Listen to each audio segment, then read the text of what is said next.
चलिए अपने स्टार्ट कर रहे हैं टॉपिक बीटी डिडक्शन चल रहा था, उसके जो सम्स हैं वो एक बार डिस्कस कर लेते हैं, वो कंप्लीट करते हैं पहले। बोलो इलस्ट्रेशन पेज नंबर 231 से कौन से सम में? 8 में।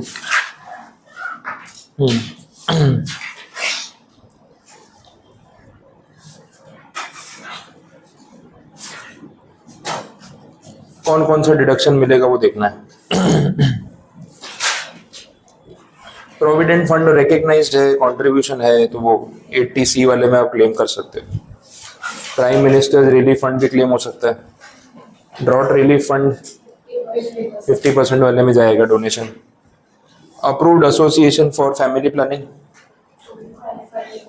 वो सी वाली कैटेगरी में था ना, 100% सब्जेक्ट टू लिमिट। और अप्रूव्ड चैरिटेबल ट्रस्ट 50% वाले में, ठीक है।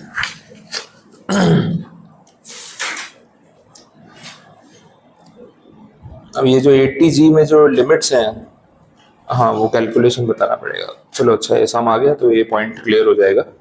अब क्योंकि यहाँ पे क्वालिफाइंग लिमिट वाला मैटर है, तो सब्जेक्ट टू क्वालिफाइंग लिमिट कैसे कैलकुलेट करते हैं, तो उसके लिए आपको वो टोटल इनकम और उसमें से एडजस्टमेंट्स करने पड़ेंगे, वैसे होगा। तो 10% of adjusted total income, that was the limit. तो उसके लिए पहले टोटल इनकम निकालनी पड़ेगी, उसमें से जो भी चीज़ें माइनस करना अलाउ किया गया वो माइनस करना पड़ेगा, उसके बाद आपको एडजस्टेड जीटीए मिलेगा। तो ये सम वैसा हो गया। तो इसमें जो भी आपकी इनकम आई है ना, वो सारी कौन कौन से हेड से है वो तो आपको डायरेक्टली दे ही रखा है, तो उसमें कोई ज़्यादा कॉम्प्लिकेशन नहीं है, आपको सीधा चीज़ों को प्लस करना और कुछ भी नहीं है। सैलरी इनकम है, हाउस प्रॉपर्टी इनकम है, ये सब प्लस हो जाएगा। अदर सोर्सेज इनकम है, इंटरेस्ट ऑन सिक्योरिटीज भी अदर सोर्सेज की ही इनकम है, ये सब प्लस कर दो तो आपकी जीटीआई जो है वो आ जाएगी 143, ठीक है। अब इसके बाद जो डिडक्शंस आपको मिलते हैं अदर देन 80G वो आप लेस कर सकते हो। तो अदर देन 80G कौन कौन से डिडक्शन मिल रहे हैं? एक ही है, कॉन्ट्रीब्यूशन टू प्रोविडेंट फंड। तो जो 2000 रुपये है वो तो 80C में माइनस हो जाता है, तो वो माइनस कर दो। अब उसके बाद जो आपकी इनकम बचती है उस पर आपको गिनना होता है कि 80G वाला डिडक्शन कितना एलिजिबल होगा, कितना नहीं होगा। वैसे तो ये इन्होंने तो यहाँ सॉल्यूशन में डायरेक्ट माइनस कर दिया, लेकिन अपने को पहले उसका वर्किंग नोट समझना पड़ेगा कि कैलकुलेशन करना कैसे। देखो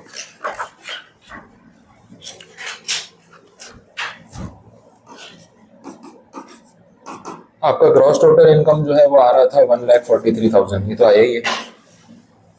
एडजस्टेड टोटल इनकम के लिए अपने 80C वाला डिडक्शन माइनस कर सकते हैं, उसमें प्रॉब्लम नहीं है। बचेगा कितना? 141। ये 141 जो है this is adjusted gross total income, ये बोला हुआ है। अब जो क्वालिफाइंग लिमिट लगती है ना वो इसके हिसाब से काउंट होती है, इसका 10%।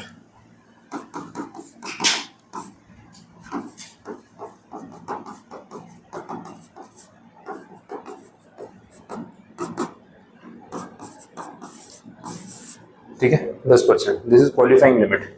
अब 80G के जो आपके डोनेशंस हैं,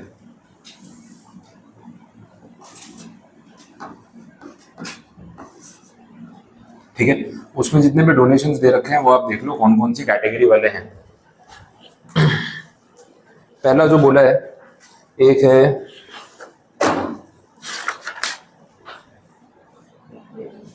prime ministers national relief fund, तो उसमें तो आपको पूरे डिडक्शन मिल जाता है 100%, उसमें कोई लिमिट तो है नहीं। वो अमाउंट कितनी? 2500। तो वो तो आप पूरा 100% क्लेम कर सकते हो, दैट इज 2500, इसमें कोई लिमिट नहीं है। दूसरा जो है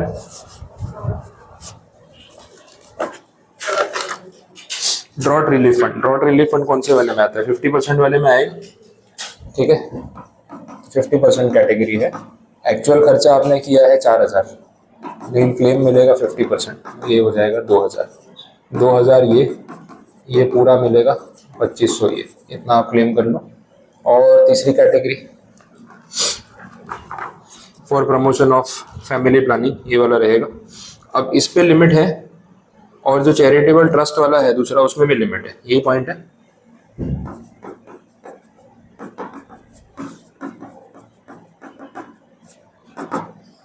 इसका खर्चा कितना हुआ? 4000।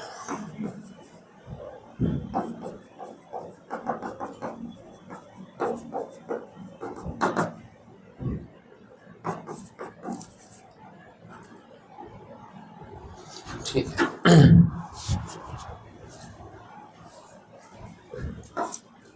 टोटल 14,000 आपने स्पेंड किया, इसका इफेक्ट दिख रहा है।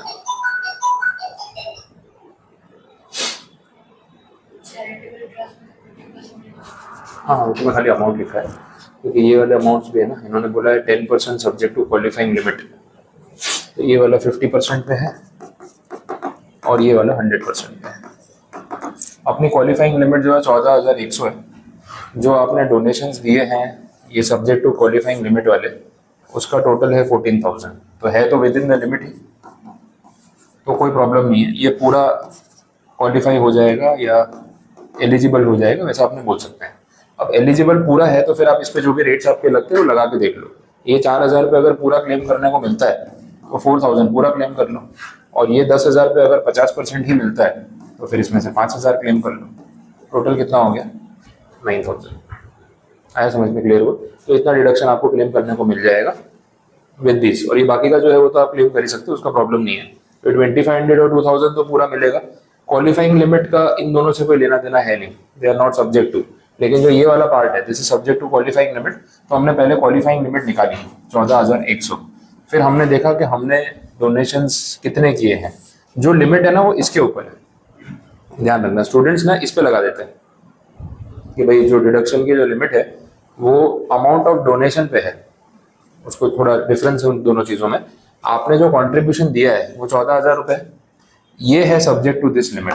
बाई चांस मान लो कुछ नंबर्स में चेंज करता हूँ, ये 10,000 के बदले ना 15,000 होता, ठीक है, तो आपका टोटल डोनेशन कितना होता? 19,000।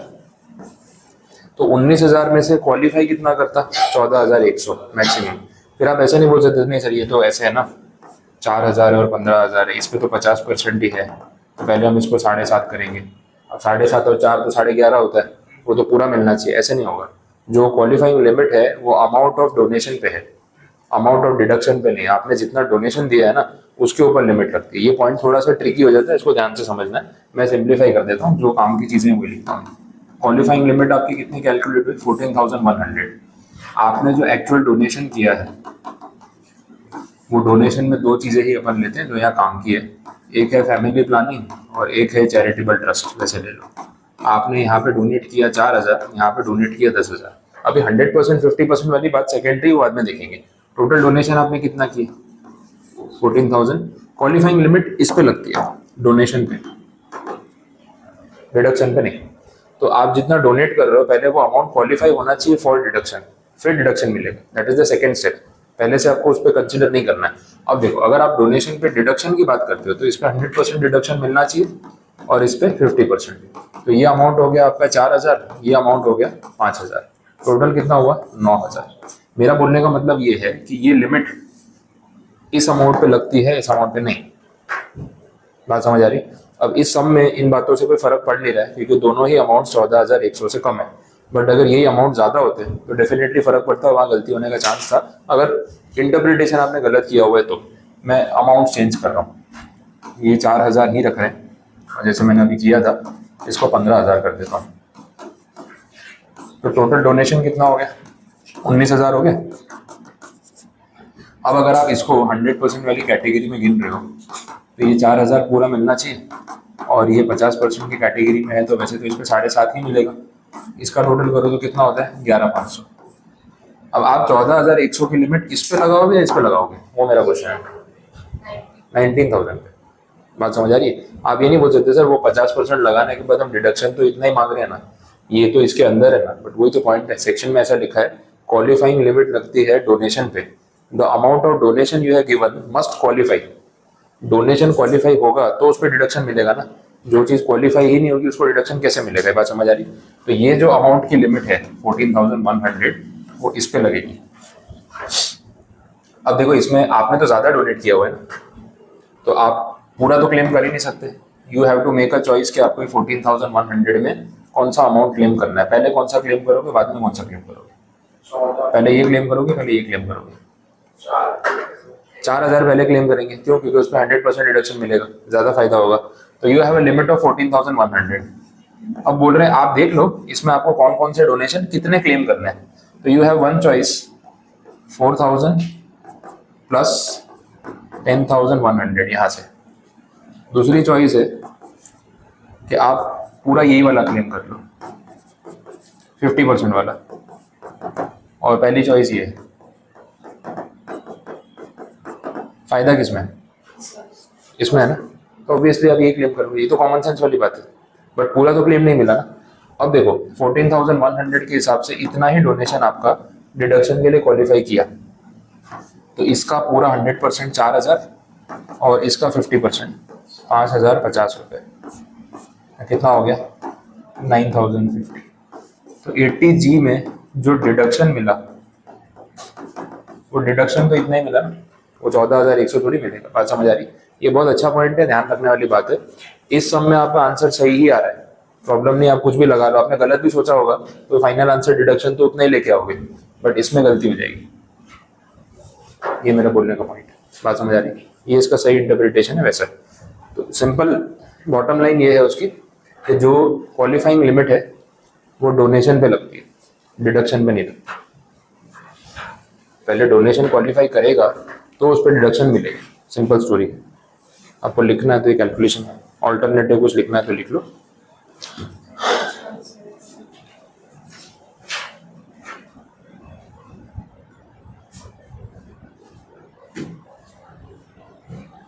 अब तो कैलकुलेशन में कुछ बचा नहीं है, सिर्फ वहां से वो 9,000 माइनस करना और आपका काम हो गया।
बोलो, समझ आया? ठीक, अच्छा पॉइंट है ये, चलो बढ़िया। बाकी तो खाली वो अमाउंट ही माइनस करना है 80G में जो आप ले सकते हो। 9,000 ये वाला और पुराना वाला वो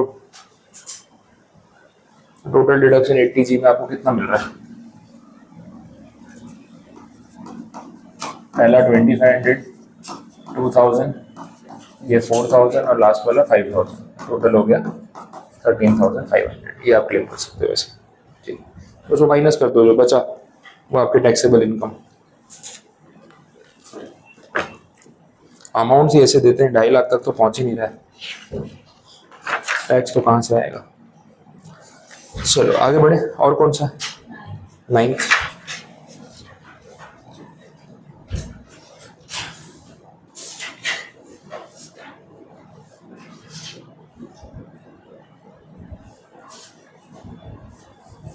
प्रोफेशनल इनकम है, STCG इनकम है, LTCG इनकम भी है, अदर सोर्सेज है, PPF कंट्रीब्यूशन है और रेंट का पेमेंट है। रेंट का पेमेंट है तो वो 80GG वाला जो सेक्शन है वो आएगा, और PPF है तो 80C आएगा। बाकी चीज़ें तो जो है वो इनकम ही है वैसा है। तो professional income, capital gain income, other sources income सब ऐड कर दो। 80C में जो डिडक्शन आप ले सकते हो मैक्सिमम वो देख लो। 80C में आपको डिडक्शन कितना मिलता है? 1.5 लाख मिलता है। PPF कंट्रीब्यूशन आपका 70,000 है, तो पूरा 70,000 क्लेम हो जाएगा, उसका प्रॉब्लम नहीं है। यहाँ सिर्फ आपसे 80GG गिनवा रहे हैं। 80GG गिनने के लिए वो सेक्शन की 3 कंडीशंस आपको देखनी पड़ेंगी। एक 5,000 पर मंथ है, एक है 25% ऑफ एडजस्टेड टोटल इनकम, और दूसरा है actual rent paid minus 10% of adjusted total income. 3 limits हैं, वो तीनों लिमिट्स यहाँ पे कैलकुलेट करके देखनी है। वैसा 5,000 पे 12 मंथ्स का 60,000 तो डायरेक्टली आ गया। यहाँ पे आपकी जो एडजस्टेड टोटल इनकम है वही सही गिननी चाहिए आपको, क्योंकि वो गलत गिनी तो पूरा आंसर आगे का गलत हो जाएगा। वैसा है एडजस्टेड टोटल इनकम निकालेंगे कैसे, उसके लिए नीचे उन्होंने वहाँ सेक्शन में एक्सप्लेनेशन दिया था क्या क्या माइनस करना है। तो आपकी जितनी भी ग्रॉस टोटल इनकम है 6,67,000, उसमें से क्या माइनस होगा, एक बार आप सेक्शन देखो ना, उसमें लिखा तो वही है। Long term capital gain minus होगा, यहाँ पे है कैपिटल गेन की इनकम है तो वो माइनस होगी। और कुछ माइनस होगा, deductions other than this section, बाकी के डिडक्शंस तो माइनस कर ही सकते हो।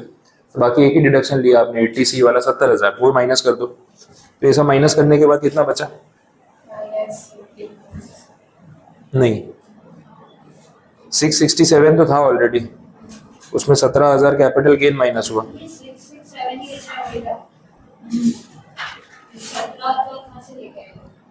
क्वेश्चन में दिया नहीं है क्या?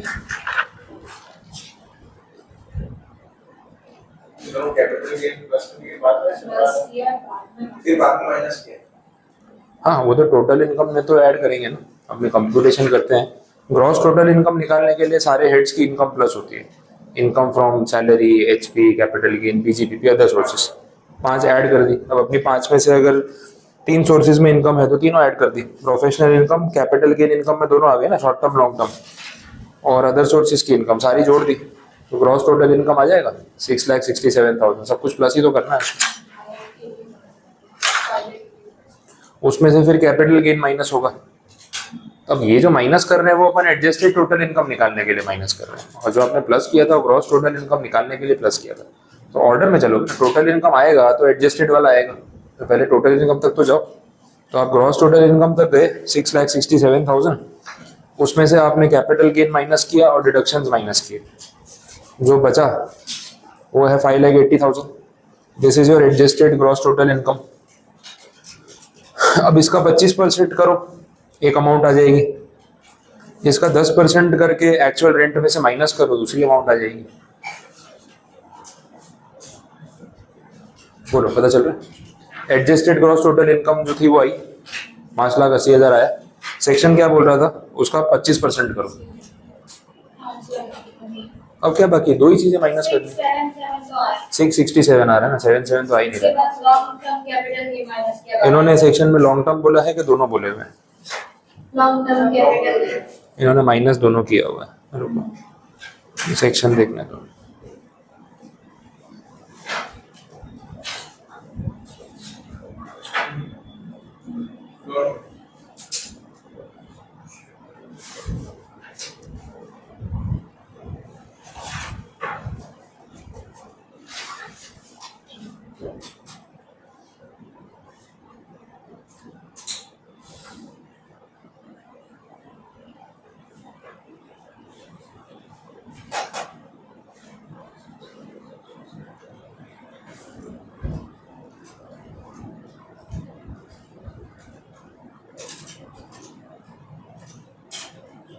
दोनों माइनस होंगे, long term, short term, foreign sources की इनकम और 6A के डिडक्शंस, चारों चीजें माइनस होंगी।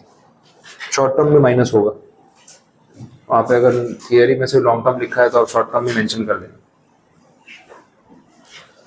स्पेसिफिक जो 111A में टैक्सेबल होता है ना, वो माइनस होगा, यही जो यहाँ पे लिखा हुआ है। लॉन्ग टर्म कैपिटल गेन तो लेस होता ही है, short term capital gain under section 111A वो भी माइनस होगा।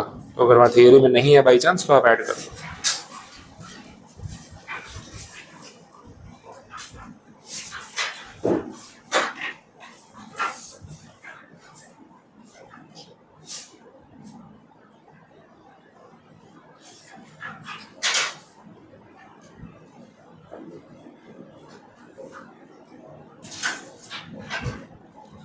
बोलो, अब कैलकुलेशन समझ आ रहा है? ठीक है, 5,80,000 तक अगर आप पहुंचे हो तो फिर उसका 25% एक लिमिट है। दूसरी लिमिट है actual rent minus 10% of this adjusted income. तो 5,80,000 का 10% मतलब 58,000। एक्चुअल रेंट 84,000, 84 माइनस 58, तो तीसरी लिमिट आपकी आ जाएगी 26,000। तो 26,000 1,45,000 और 60,000 तीनों में से विच एवर इज लेस, उतना आप डिडक्शन क्लेम कर सकते हो। तो कितना डिडक्शन मिलेगा? 26,000। वो लेस कर दो, जो बचा हुआ आपके टैक्सेबल इनकम।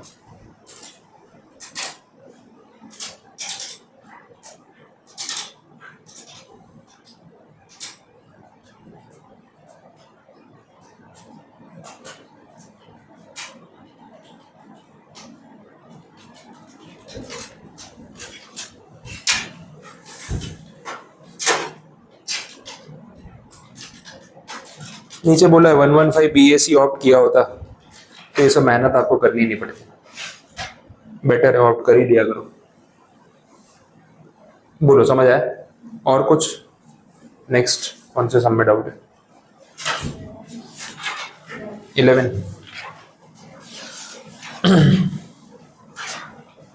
अब यहाँ पे पर्सन विद डिसेबिलिटी है तो DDD ATU कुछ ना कुछ आएगा। सैलरी इनकम है, रेंट रिसीव्ड है, डिविडेंड है, इंटरेस्ट रिसीव किया है, विनिंग्स इनकम है, NSC है, PPF डिपॉजिट्स है, लॉन्ग टर्म कैपिटल गेन भी है। ठीक है, आपको इसको पार्ट वाइज कैलकुलेट करते जाना पड़ेगा एक एक करके। इनकम में बहुत सारी वेरियस मतलब रैंडम चीज़ें हैं। पहले तो सैलरी आई है, सैलरी पर एनम। अब ये इनकम फ्रॉम सैलरी का जो हेड है उसके बेसिस पे कैलकुलेशन होगा, जो अपना टॉपिक बाकी है अभी, बट कैलकुलेशन आपको समझा देता हूँ कैसे करना है। 5 हेड्स की इनकम एक एक करके गिनाओ, at a time one thing, वैसा मिक्स नहीं करना है। सैलरी इनकम 3 लाख है। अब इसमें ना एक स्टैंडर्ड डिडक्शन मिलता है, स्टैंडर्ड डिडक्शन का अमाउंट बढ़ गया है। यहाँ 50,000 लिखा है पुराना सॉल्यूशन, अभी तो 75 हो गया, तो आइडियली वो 75,000 लेस हो जाता है। अब जैसे ही आप ये करोगे आपका पूरा आंसर चेंज होता जाएगा। ठीक है, तो स्टैंडर्ड डिडक्शन 75,000, तो उस हिसाब से जो इनकम ऑफ सैलरी है वो 2,25,000 हो जाएगी। एक पार्ट गिन के खत्म कर दिया। दूसरा रेंटल इनकम है। रेंटल इनकम जो रिसीव हुई है वो 48,000 है। आपको इसमें से पता है स्टैंडर्ड डिडक्शन मिलता है, तो स्टैंडर्ड डिडक्शन 30% माइनस होगा। इंटरेस्ट मतलब कोई बोरोइंग लोन वोन का कुछ डेटा है नहीं, तो सीधा सीधा आप ये स्टैंडर्ड डिडक्शन ले लो, इनकम फ्रॉम हाउस प्रॉपर्टी पता चल जाएगी। तो 48,000 माइनस 30% कितना बच रहा है? 33,600 आ रहा है। ये आपकी इनकम फ्रॉम हाउस प्रॉपर्टी। तो दो हेड तो क्लियर हो गए। तीसरा है कैपिटल गेन, वो नीचे दिया हुआ है, लॉन्ग टर्म कैपिटल गेन 15,000, वो डायरेक्ट आंसर है। PGBP इनकम कोई है नहीं, अदर सोर्सेज इनकम है।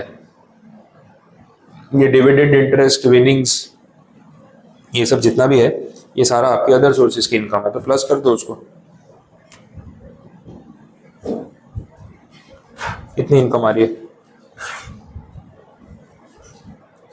1, 18, 19, 20, 5, 25,000 आ रही है अदर सोर्सेज की टोटल इनकम।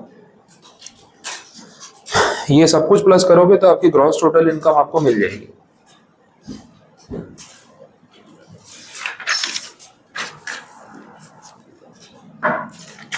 अब इसमें से आप क्लेम करोगे डिडक्शंस। डिडक्शन में क्या क्या मिलेगा देखो, PPF और NSC सेम कैटेगरी में आते हैं। 80C नेशनल सेविंग सर्टिफिकेट्स और PPF है ना, 80C में आते हैं दोनों। तो 80C में दोनों डिडक्शन क्लेम कर लो आप, 40,000 हो गया। फिर और कुछ ऐसा आपको ध्यान में आ रहा हो कि डिडक्शन मिलता है? इनकम देखो, ऐसी कोई इनकम है जिसपे कोई स्पेसिफिक डिडक्शन हो? कोई ऐसी इनकम जिससे कोई सेक्शन कनेक्टेड हो, वही इसका तो डिडक्शन होता है?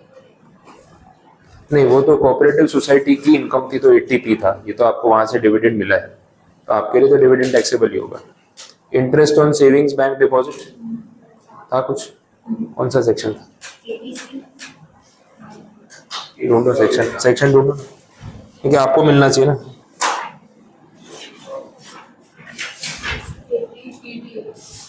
हाँ, 80TTA, interest from saving bank deposit, saving account पे इंटरेस्ट। कितना डिडक्शन था उसमें? 10,000। याद आया कुछ सेक्शन? ये सब समझ में यही ट्रिक है, आपको सेक्शन स्ट्राइक नहीं हुआ तो गए मार्क्स, याद आ गया और आपने अप्लाई कर दिया, मार्क्स मिल गए। तो एप्लीकेशन ऐसे होगा, जिसके लिए सेक्शंस रिलेट होने चाहिए कि अच्छा इस सेक्शन में इसका डिडक्शन था, तो सेक्शन पढ़ते टाइम आपको सिर्फ उसको ऐसा सुन लिया हो गया वो नहीं होगा, आपको उसको रिकॉल करना पड़ेगा जब समझ में आएगा। अब टीटीए में आपको टोटल डिडक्शन मिलता है 10,000, आपकी इंटरेस्ट इनकम है 18,000, तो 10 तो माइनस हो जाएगा, तो 10,000 आप माइनस कर दो, बाकी का 8,000 टैक्सेबल। इंटरेस्ट इनकम ही कम होती है, 8,000 ही होती, तो पूरा 8,000 माइनस हो जाता, ठीक है। बट 10 से ऊपर है तो डिडक्शन 10,000 तक ही मिलेगा वैसा है। एक और चीज है जो डिडक्शन यहाँ पे लेना है, जो पर्सन है वो डिसेबल्ड है। हमने देखा था डिसेबिलिटी को लेके 2-3 सेक्शन है, 80DD, 80DDB, 80U। 80DD और 80U सेम था, वो तो डिसेबिलिटी वाला केस है। अगर आप डिपेंडेंट रिलेटिव के लिए खर्चा कर रहे हो तो 80DD का आप क्लेम कर लो, अगर वो पर्सन खुद खर्चा कर रहा है अपने ऊपर तो 80U। तो यहाँ पे तो डिपेंडेंट रिलेटिव खुद ही खर्च, मतलब सॉरी जो डिसेबल्ड पर्सन है वो खुद ही खर्चा कर रहा है, ठीक है, कोई रिलेटिव तो है नहीं, उसकी खुद की सैलरी इनकम है, रेंटल इनकम है, ये सब चीजें हैं, समझ आ रहा है। तो फिर इम्प्लाइड है कि यहाँ पे डिडक्शन कौन से सेक्शन में मिलेगा, 80U में, और 80U में डिडक्शन मिलता कितना है, 75,000 और हाँ, तो यहाँ कुछ सीवियर डिसेबिलिटी जैसा लिखा है क्वेश्चन में, या सिर्फ डिसेबिलिटी बोलिए, ठीक है। तो फिर कौन सा आएगा अमाउंट, 75,000। तो 80U में आप 75,000 का डिडक्शन भी ले सकते हो।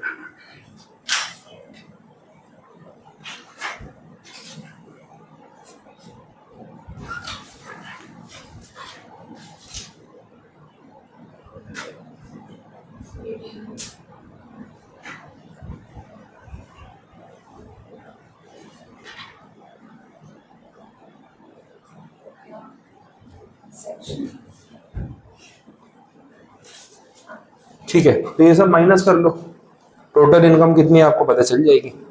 इनका अमाउंट अपना अमाउंट मैच नहीं करेगा because of the standard deduction, 25,000 का फर्क आएगा। अब टैक्सेबिलिटी की बात कर लेते हैं, क्या ये पूरा अमाउंट जीरो हो जाएगा,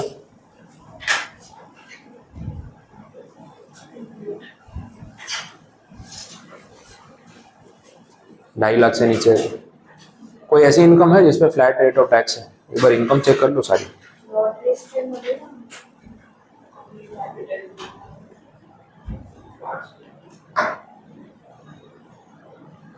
लॉटरीज पे, विनिंग्स फ्रॉम लॉटरीज पे टैक्स का रेट कैसा है, फ्लैट 30%। तो आपका हाँ, वो टीडीएस को लेके था, 10,000 वाला बोल रहे हो ना, हाँ वो टीडीएस को लेके था। उसमें ऐसा है टीडीएस कटेगा कि नहीं कटेगा, मैंने सेक्शन पढ़ाते टाइम आपको ऐसा बोला भी था कि टीडीएस ना कटना इसका मतलब ये नहीं कि टैक्सेबल नहीं है। टीडीएस ना कटने का मतलब वहाँ पे ये है कि 10,000 से कम की इनकम होगी तो टैक्स आप खुद भर देना जब रिटर्न फाइल करोगे, हम नहीं काट रहे। और 10,000 से ऊपर होगा तो टीडीएस के नाम पे पहले 30% कट जाएगा। तो यहाँ आपकी विनिंग्स इनकम 5,000 है, वो फ्लैट रेट पे टैक्सेबल होती है, तो उस पर 30% तो आपको देना ही है, भले आप बेसिक एग्जाम्पशन लिमिट से नीचे हो तो भी। तो वो 1 लाख समथिंग आपका अगर आ रहा है इनकम, तो इसका मतलब ये नहीं है कि पूरा 0-0 कर दोगे। इनकम कौन कौन से सोर्स से है ये वो देखना पड़ेगा, जहाँ फ्लैट रेट लगता है वहां तो लगने ही वाला है। तो ये आपको 5,000 पे 30% तो देना ही देना है, तो 1,500 का आपका टैक्स हो गया। बाकी लॉन्ग टर्म कैपिटल गेन वो भी तो है, लॉन्ग टर्म कैपिटल गेन पे भी फ्लैट रेट होता है। कितनी इनकम है एलटीसीजी वाली, है ना कुछ क्वेश्चन?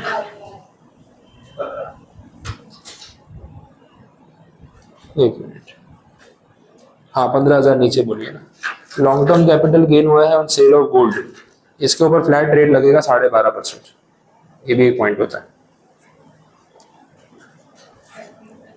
हाँ 12.5, वो भी आपने पढ़ा नहीं कैपिटल गेन, तो आपको आइडिया नहीं। इसमें भी एक कंडीशन है जो ये लोग यहाँ पे यूज नहीं कर रहे, जो लॉन्ग टर्म कैपिटल गेन की ही कंडीशन है। अभी वो पॉइंट समझ नहीं आएगा, चलो जाने दो। अभी आप इतना मान लो कैसे गिनना है, 15,000 पे 12.5% सीधा रेट लगा दो, ये भी फ्लैट रेट होता है। इसमें एक और कंडीशन है जो मैं आपको कैपिटल गेन में समझाऊंगा कि कैपिटल गेन की फ्लैट इनकम टैक्सेबल होती है, but only when your basic exemption limit has been saturated. यहाँ पे आपकी बेसिक एग्जेम्पशन लिमिट पूरी सैचुरेट नहीं हुई, 2.5 लाख तक आपकी इनकम गई नहीं है, तो एक्चुअली में आप ये डिडक्शन मतलब इस पर टैक्स बचा भी सकते हो। इस सब में ये लोग वो पॉइंट भूल गए, कैपिटल गेन में मैं पॉइंट करा दूंगा, तो एट द एंड आपको समझ आ जाएगा क्या करना है। यहाँ सिर्फ रेट गिनना समझ लो, गिनते कैसे, अभी उतने भी छोड़ दो चलेगा, उन्होंने पॉइंट इग्नोर कर दिया। क्या इन्होंने तो ब्रैकेट में लिखा है, तो आपको ऐसे वर्किंग नोट में या नीचे उसी में नरेशन में दिखाना पड़ेगा कि आपने टैक्स कैसे गिना, समझाना तो पूरा पड़ेगा, इम्प्लाइड है।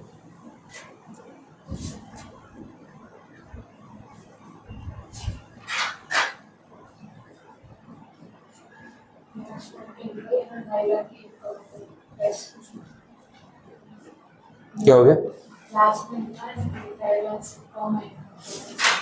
हाँ वो तो बाकी की इनकम के लिए लिखा है कि विनिंग्स और कैपिटल गेन को छोड़ के बाकी इनकम क्योंकि बेसिक स्लैब रेट से नीचे है, तो आपको उस पर एक्चुअली में टैक्स कुछ भी पे नहीं करना है, वो नोट भी लिखा हुआ है, तो मेंशन करना जरूरी है।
किसमें देख लो।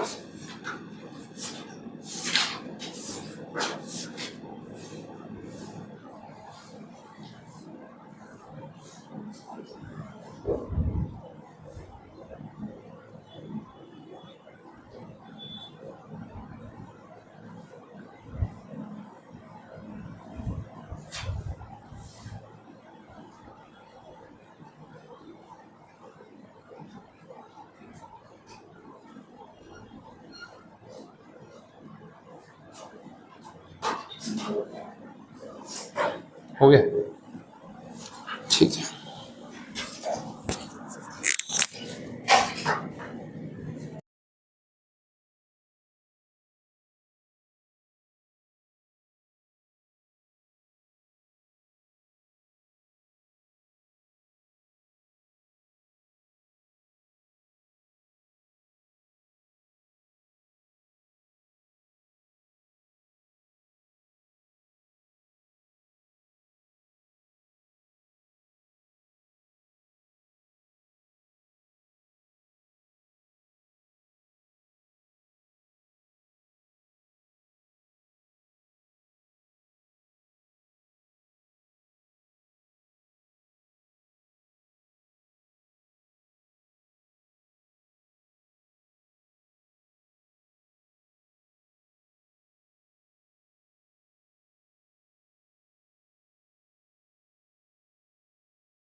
बाकी है ना, हाँ वही पूछा।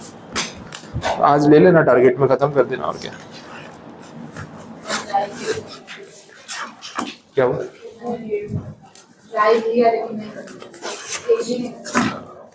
देख लेते हैं, अब बन सकता है क्योंकि ये अभी डाउट सॉल्व हुआ है ना आपके, तो पॉसिबल है। अच्छा, ज़्यादा सम्स है भी नहीं वैसे तो, अब बन जाएंगे। आज आप वापस ट्राई करोगे ना?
चेकअप पे खर्चा 5,000 से ज़्यादा हुआ है तो डिडक्शन मैक्सिमम उसमें कितना मिल पाएगा, 5,000 ही मिल पाएगा। वैसे क्या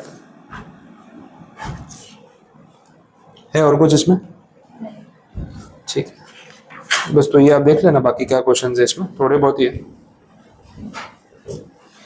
चलो तो एक और चैप्टर अपना कंप्लीट है। अब पीजीबीपी वाले फिर कल रखते हैं, वो खत्म करके फिर नया चैप्टर स्टार्ट करूंगा कल। पीजीबीपी के आपके जो रिमेनिंग डाउट्स है वो करवा लेंगे।